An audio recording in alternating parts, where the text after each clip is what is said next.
We're standing outside of 6005 Covers Cove here in Schertz, Texas, and we're about to go on a little home tour here. This is a HUD acquired property, and to say the least, I think this is a kind of interesting house. I've already been through it once. I'm going to take you through it. We're looking at about 2,800 square feet, 4 bedrooms, and 3 bathrooms with a fireplace. At least it says it has a fireplace. So let's get started. Okay. Now, this home is listed as being built originally in 1975, and as you can see, it's gone through quite a bit of transformation. If indeed it was built in 1975, it has been significantly renovated over the years.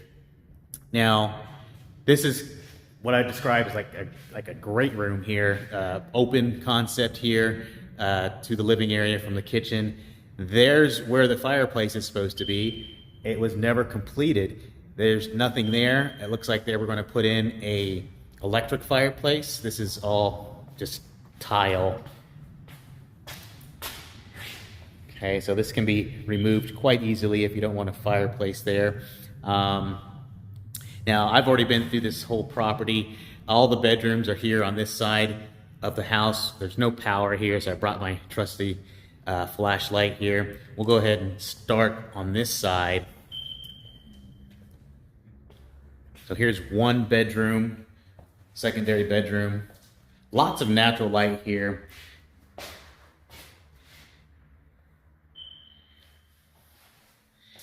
And then we have the bathroom, which is shared. So we have a Jack and Jill type bathroom set up here in these secondary bedrooms.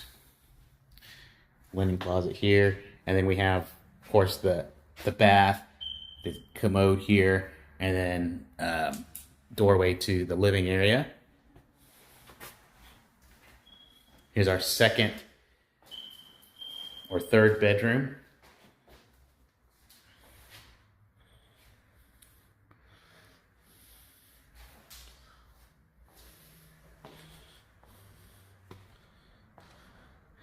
And then our master bedroom here on this side. Pretty spacious.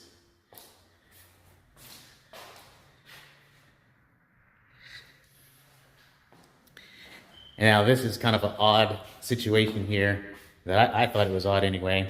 Instead of having dual vanity here, they had put a single vanity and then what looks like a linen closet or something of that nature. Stand-up shower here in the master.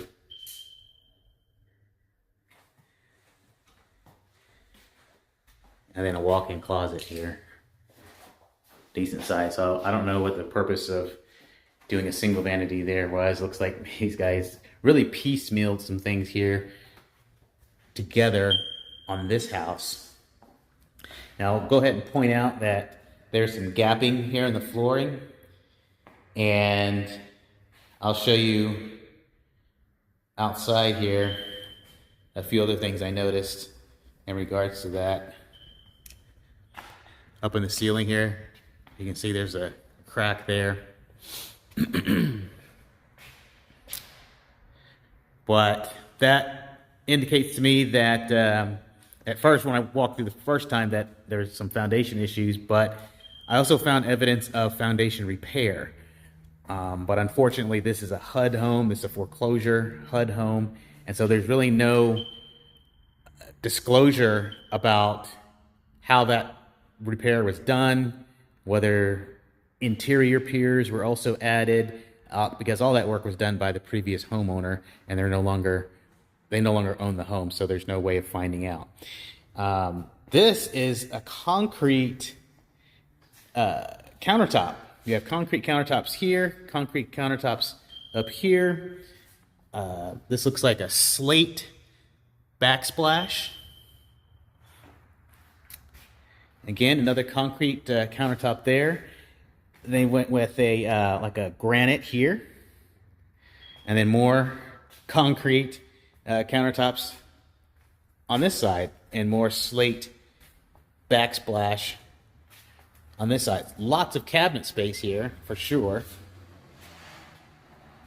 Tons of cabinet space, very high ceilings here. Pretty big walk-in pantry, massive, and then you also have your utility area here. So washer, dryer goes in here by the kitchen, and then your pantry here.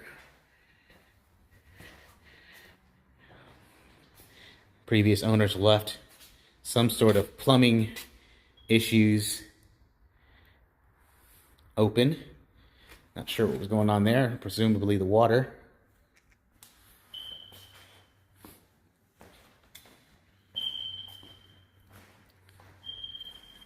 And then another interesting area here. This is another bedroom, your fourth bedroom. Closet there. And, or was it a living area? Maybe a living area and then this is the bedroom. So like an apartment, okay? So you have another washer dryer hookup. And you have a full, well, partial kitchenette here. You've got sink, dishwasher, microwave, a place for a stove, refrigerator. So you have an apartment situation here on this side of the house, which is interesting. So anyone with a multi-family or generational family living situation might find this interesting. Shower, stand-up shower, commode, sink. So everything you would need to have a relative or just an apartment that you're renting out to someone. We'll gain access to the outside this way. This does have a gate, and that is I-35. So we're closer to San Antonio than we are Austin, but this is on our way to Austin here. That's 35. That is, in my opinion, potential deterrent for buyers, having the highway noise right there. If I was to buy this property, I would definitely look at trying to establish some sort of noise deadening space there, maybe some trees, a hedge. There's no garage, but you have a covered parking area right here.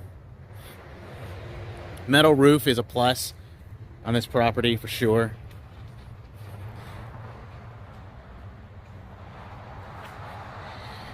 But my initial thought on this property when I walked it the first time, and I am doubling down on that, this is definitely more of either an investor type property or a high net value purchaser because of the foundation issue. These cutouts here, you can see the difference in color there.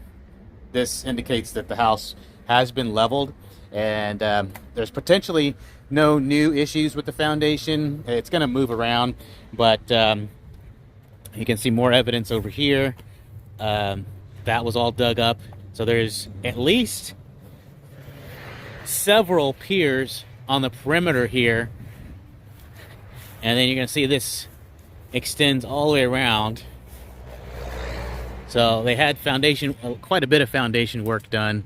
I don't know, again, if they did any interior piers on the slab, which would be my hope. If they did foundation work, I hope they did the interior piers, because you don't want to have a levitating foundation on a property. But what are your thoughts? Is this going to go to an owner-occupant? Is this going to go to an investor? They have it listed currently at $350,000. I haven't run any analysis yet in the neighborhood. I'll do that and put it in the comment section, what a house of this size would go for. But what would you take it for? Let me know in the comments. See you guys on the next video.